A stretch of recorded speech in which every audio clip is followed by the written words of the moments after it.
really sorry. I'm so busy. I'm slammed. Don't mess with me, because I will kill you and everybody you love.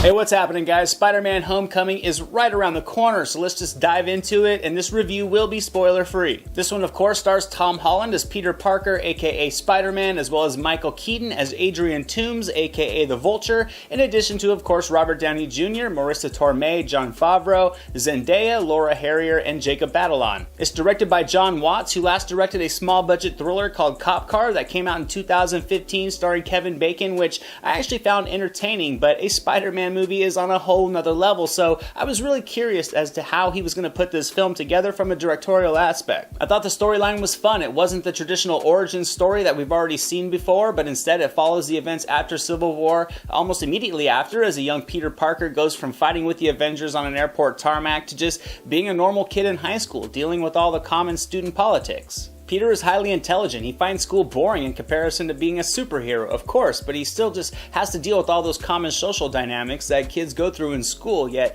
he escapes that at night by fighting crime to get that rush and to, most importantly, impress Tony Stark. But while doing so, he crosses paths with Adrian Toomes, an arms dealer to keep it simple, and in doing so, Peter really comes face to face with his real, true first solo test. This is one of my most anticipated movies of the summer. I absolutely loved what Marvel and Tom Holland did with the character.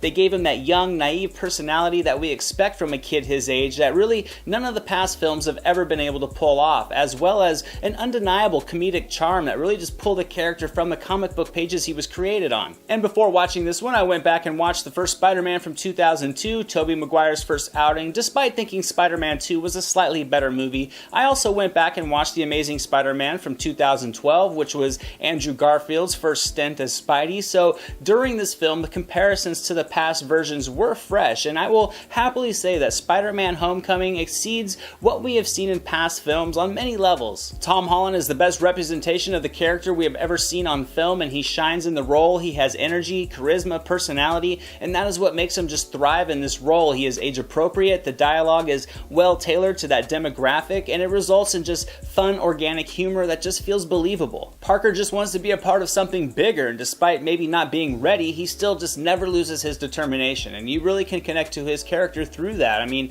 this script really weaves a well-developed coming-of-age storyline into this superhero movie effectively, and it was a great balance. Holland is charming in his performance, and he was a great Peter Parker and an amazing Spider-Man. See what I did there? Now, we all know every comic book movie needs a villain, and this one had an extremely good one, but maybe not a great one. Michael Keaton conveys the role very well. He delivers his dialogue at times with that old Michael Keaton intensity that I just love, so for that aspect, I think he did give this film a formidable antagonist. But it did feel at times like he kind of got lost in the story. I would have liked a little bit more development to his character, and maybe I could have seen more of him in this movie, but as he was fantastic with the screen time that he had, despite feeling like a routine character type due to just some thin substance. I don't think there was a bad performance in this movie. The younger cast all did a great job of feeling like real high school kids and not 25-year-olds sitting in social studies class.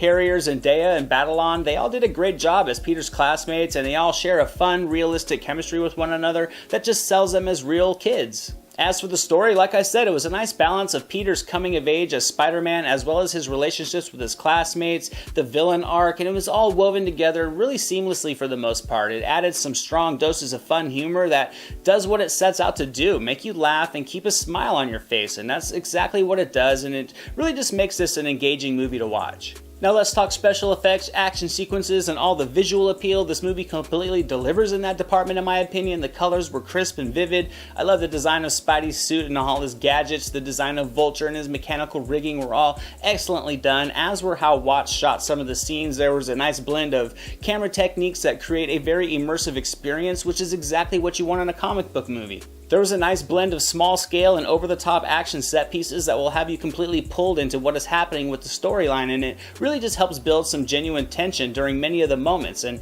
as for the web slinging, it's as good as you would expect, and the balance of the action throughout this film was very well done to continuously build you up as it progresses to the inevitable third act, just climactic sequence. I was also really happy with how this story incorporated Tony Stark. He was in it enough to warrant his presence and not to simply just feel like a cameo, but he wasn't in it too much to keep this from completely just feeling like Spider-Man's solo film. So that was something I was happy to see, as the story was wrapped around Peter Parker himself and not both Stark and Parker. And if I had to mention any drawbacks, they would be extremely nitpicky, but I would have liked a little bit more development in the character of Adrian Toombs, played by Keaton. He does definitely have some impactful moments in this movie, and I think if his presence was a little bit more developed, like say Willem Dafoe was as Norman Osborn, it could have just gave this movie a much stronger element in that villain department. And like I said, the story was entertaining, but despite some fun humor, some well-written dialogue, strong performances, and great special effects, this story just goes through the Marvel story formula checklist. It was, again, very fun, but also surprisingly familiar at the same time as you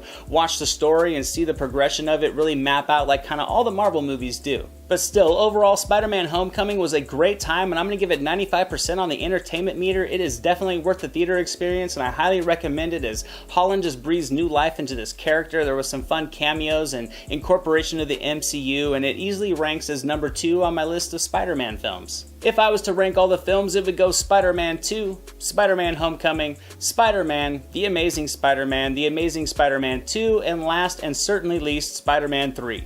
And those are my spoiler-free thoughts on Spider-Man Homecoming, guys. Definitely go check it out. Also, make sure to check out Married Movie Reviews. We just did a couple videos together, one for Spider-Man 2 on my channel, Tobey Maguire's first outing as Spider-Man, as well as one for The Amazing Spider-Man over on his channel, just to look back at Andrew Garfield's first interpretation of the character.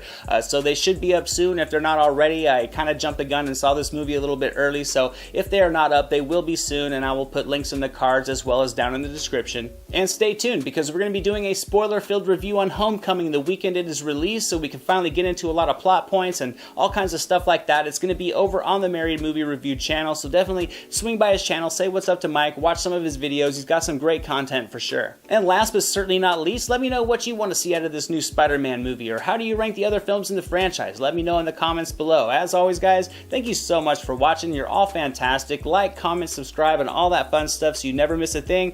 I am Anthony. This is the Silver Screen Analysis, and I'll see you guys at the movies.